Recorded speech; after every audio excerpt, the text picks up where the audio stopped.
የሩሲያ ጥብቅ አጋሯ በዩክሬን ጦርነት ከሞስኮ ጎን በመቆም ወደ ዩክሬን ለምትፈጽማቸው ጥቃቶች ግዛቷን የፈቀደችው ቤላሩስ ፕሬዚዳንት አሌክሳንደር ሉካሼንኮ በዚሁ ጦርነት በ10 ሺዎች የሚቆጠሩ ወታደሮችንና ተተኳሾችን ለሞስኮ ያቀረበችው ሰሜን ኮሪያን ለመጎብኘት ለመጀመሪያ ጊዜ ተጉዘዋል። ፕሬዚዳንት አሌክሳንደር ሉካሼንኮ ለ2 ቀናት በፒዮንግያንግ የስራ ጉብኝት የሚያደርጉ ሲሆን የሀገራቱን ወዳጅነት የሚያጠናክር ስምምነትን ከሰሜን ኮሪያው መሪ ኪም ጆንግ ኡን እንደሚፈራረሙ ይጠበቃል። ሀገራቱ በምዕራባውያን ማዕቀቦች ከሩሲያ ባላቸው ቅርበትና በመብት ጥሰት ክሶች ከምዕራባውያኑ የዲፕሎማሲ ጫና ያለባቸው መሆኑ ሲታወቅ የፕሬዚዳንቱ ሉካሼንኮ ጉብኝት ከሩሲያ ካላቸው የጋራ ወዳጅነት ባሻገር የእርስ በርስ ወዳጅነታቸውን የማጠናከር ፍላጎት ማሳያ ተደርጎ ተወስዷል። እንደ ቤላሩስ የመንግስት መገናኛ ብዙሃን ዘገባ ይህ ጉብኝት ሀገራቱ ወዳጅነታቸውን የሚያጠናክሩበትና ለጋራ ፕሮጀክቶች አፈጻጸም የሚመክሩበት ነው። ፕሬዚዳንቱ በፒዮንግያንግ ዓለም አቀፍ አየር ማረፊያ ሲደርሱ አቀባበል የተደረገላቸው ሲሆን ወደ ሰሜን ኮሪያ ከመጓዛቸው በፊት ወዳጅነትን የማጠናከሪያ ጊዜው አሁን ነው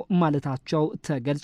በዚህ ጉብኝታቸው ከመሪው ኪም ጆንግ ኡን ጋር የወዳጅነት ስምምነትን ጨምሮ 10 የሚደርሱ ስምምነቶችን እንደሚያደርጉ ጠቁሟል። ሁለቱ የሩሲያው ፕሬዚዳንት ቭላዲሚር ፑቲን ወዳጆች መሪዎቹ ሉካሼንኮና ኪም ለመጀመሪያ ጊዜ የተገናኙት ከጥቂት ወራት በፊት በቻይናው ወታደራዊ ትርኢት ላይ ሲሆን ኪም በጊዜው ለሉካሼንኮ የጉብኝት ግብዣ እንዳቀረቡላቸው ይገለጻል። ከጥቂት ሳምንታት በፊትም ኪም ለሉካሼንኮ በጻፉት ደብዳቤ ወዳጅነትንና ትብብርን ለማጠናከር ፈቃደኛ መሆናቸውን ገልጸውላቸዋል።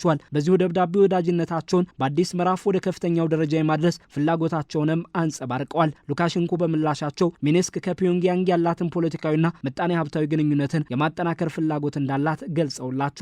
አሁን ላይ ይህንን ወዳጅነትን የማጠናከር ፍላጎታቸው አሁን ማድረጊያ ጊዜ ሆኗል። ሉካሼንኮ ከኪም ለመነጋገር ለመጀመሪያ ጊዜ ፒዮንግያንግ ተገኝተዋል። በኒውክሌር የጦር መሳሪያ ባለቤትነቷ የምትተማመነው ሰሜን ኮሪያ በዋናነት በኒውክሌር ፕሮግራሟና በሚሳኤል እንቅስቃሴዎቿ ሳቢያ ብሎም በሩሲያ ዩክሬን ጦርነት ለሞስኮ ባደረገቻቸው ድጋፎች ምክንያት የምዕራባውያን ማዕቀቦች በምጣኔ ሀብቷ ላይ ከፍተኛ ጫና አሳድረዋል። እንደ ደቡብ ኮሪያና የምዕራባውያን የስለላ ድርጅቶች መረጃ በ10 ሺዎች የሚቆጠሩ ወታደሮቿን ለሞስኮ በዋናነት በኩርስክ ክልል እንዲዋጉ ከተተኳሾች ሚሳኤሎችና የሮኬት ስርዓቶች ጋር ልካለች። በምላሹ ከሞስኮ የገንዘብ፣ የወታደራዊ ቴክኖሎጂ፣ የምግብና የኃይል አቅርቦት ማግኘቷንም ተንታኞች ይገልጻሉ። የሩሲያው ፕሬዚዳንት ቭላዲሚር ፑቲን በ2024 ለመጀመሪያ ጊዜ ሰሜን ኮሪያን መጎብኘታቸው ሲታወስ ፒዮንግያንግና ሞስኮ የጋራ የመከላከያ ስምምነትን ማድረጋቸውና ፑቲን ከአሜሪካ ጫና ሰሜን ኮሪያ ጥቅሞቿን ለማስጠበቅ የምታደርገውን እንቅስቃሴ ለመደገፍ ቃል መግባታቸው ይታወሳል። ቤላሩስም በሩሲያ ዩክሬን ጦርነት ለሞስኮ ግዛቷን ጥቃት እንድትፈጽምበት በመፍቀድ ያላትን ጥብቅ አጋርነት አሳይታለች። የሩሲያ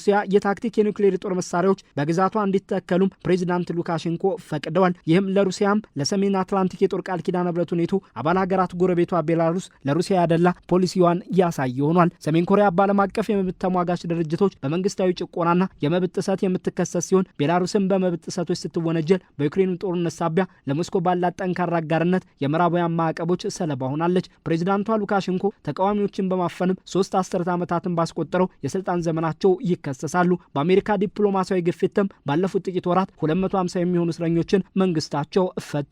አሁንም ቢሆን ግን በተለይም ከ20 የሀገሪቱ ምርጫ በኋላ የታሰሩ በመቶዎች የሚቆጠሩ የፖለቲካ እስረኞች አሉ። የአሜሪካው ፕሬዚዳንት ዶናልድ ትራምፕ በአሁኑ የስልጣን ዘመናቸው ከቤላሩስ ጋር ያላቸውን ግንኙነት ለማጠናከር ማዕቀቦችን በማላላትና የመሰረቱት የሰላም ቦርድ አባል እንድትሆን ጥሪ በማቅረብ አሳይተዋል። ፕሬዚዳንት ትራምፕ በመጀመሪያው የፕሬዚዳንትነት ዘመናቸው የሰሜን ኮሪያው መሪ ኪም ጆንግ ኡንን ማግኘታቸው ሲታወቅ በዚህኛው የስልጣን ዘመናቸውም ቢሆን ከኪም የመምከር ፍላጎታቸውን አንጸባርቀዋል። ከኪም በኩል ያለው አቋም ግን የሰሜን ኮሪያ የኒውክሌር ሀያል ሀገርነት እውቅና እስከተሰጠው የሚል ቅድመ ሁኔታ አስቀምጧል። እንደ ፋይናንሻል ታይምስ ዘገባ ከሆነም የትራምፕ አስተዳደር ከሩሲያው ፕሬዚዳንት ቭላዲሚር ፑቲን ወዳጅና የቤላሩሱ ፕሬዚዳንት ሉካሼንኮ ዲፕሎማሲያዊ ግንኙነት የማድረግ ፍላጎት አለው። ዋይት ሀውስ ሉካሼንኮን ከፕሬዚዳንት ዶናልድ ትራምፕ ጋር እንዲመክሩ የመጋበዝ ፍላጎት እንዳለው ተጠቁሟል። በቤላሩስ የትራምፕ ልዩ መልእክተኛ የሆኑት ጆን ኩዌል ይህንኑ አረጋግጠዋል። ሉካሼንኮም ቢሆኑ ባሳለፍነው አርብ ትራምፕ የንነጋገር ጥሪ እንዳቀረቡላቸው ጠቁሟል። ተንታኞች የትራምፕ አስተዳደር ቤላሩስን ከሩሲያ ጥብቅ ቁርኝት የመነጠል ፍላጎት እንዳለው ይጠቁማሉ። ሆኖም ከዩክሬኑ ጦርነት መጀመር በኋላ በሩሲያና ቤላሩስ መካከል የጠነከረው አጋርነት በቀላሉ ለማላላት የሚቻል እንዳልሆነ ይጠቁማሉ። የቤላሩሱ ፕሬዚዳንት ሉካሼንኮ ከትራምፕ በኩል የንነጋገር ጥሪ እንደቀረበላቸው በታወቀ በአጭር ጊዜ ውስጥ ወደ ሰሜን ኮሪያ ተጉዟል። በዚህ ከፒዮንግያንግ ያላቸውን አጋርነት የማጠንከር ፍላጎታቸውን አንጸባርቀዋል። ቀደም ብሎ ከሰሜን ኮሪያው መሪ ኪም ጆንግ ኡን የቀረበላቸውን ጥሪ መቀበላቸውን አሳይተዋል። የፕሬዚዳንቱ ጉብኝት ከምዕራባውያን የማዕቀብና የዲፕሎማሲያዊ ጫና ያለባቸው ሀገራት ትብብራቸውን ለማሳደግ የሚያደርጉት ጥረት ማሳያ ሆኗል። እንደ ቤላሩስ የውጭ ጉዳይ ሚኒስትር ማክሲም ሪዤንኮቭ ገለጻ የሁለቱ ሀገራት የንግድ ግንኙነት መጠነኛ የሚባል ሲሆን በተለይም በምግብና መድኃኒት ዘርፎች ያላቸውን የንግድ ግንኙነት ማጠናከር የሚችሉ የሚችሉበት እድል አለ።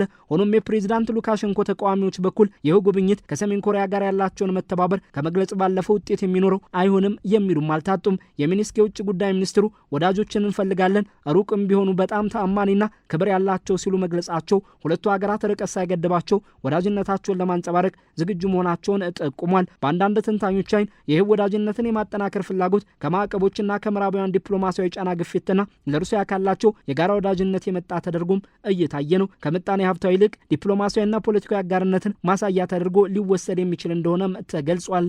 ምንም እንኳን ሀገራቱ ዲፕሎማሲያዊ መገለሎች ቢገጥማቸውም የአሜሪካው ፕሬዝዳንት ትራምፕ የሁለቱንም ሀገራት መሪዎች አግኝቶ የማናገር ፍላጎት እንዳላቸው ታይቷል። የቤላሩሱ ፕሬዝዳንት አሌክሳንደር ሉካሸንኮ ከዋሽንግተን በኩል በአሜሪካ ተገኝተው ከፕሬዝዳንት ዶናልድ ትራምፕ እንዲመክሩ ግብዣ እየቀረበላቸው ባለበት ከሩሲያ ባላት ወዳጅነት ባሉባት የማዕቀብ ጫናዎች እንዲሁም ዲፕሎማሲያዊ መገለል ከቤላሩስ ከተመሳሰለችው ሰሜን ኮሪያ መሪ ኪም ጆንጉን ለመገናኘት ፒዮንግያንግ ገብተዋል። ለ2 ቀናት የሚያደርጉት ይህ የስራ ጉብኝትም ለምዕራባውያን ፖለቲካዊና ዲፕሎማሲያዊ አንድነት አለን የሚል መልእክትን ለማስተላለፍ ያለመ ተደርጎ ተወስዷል።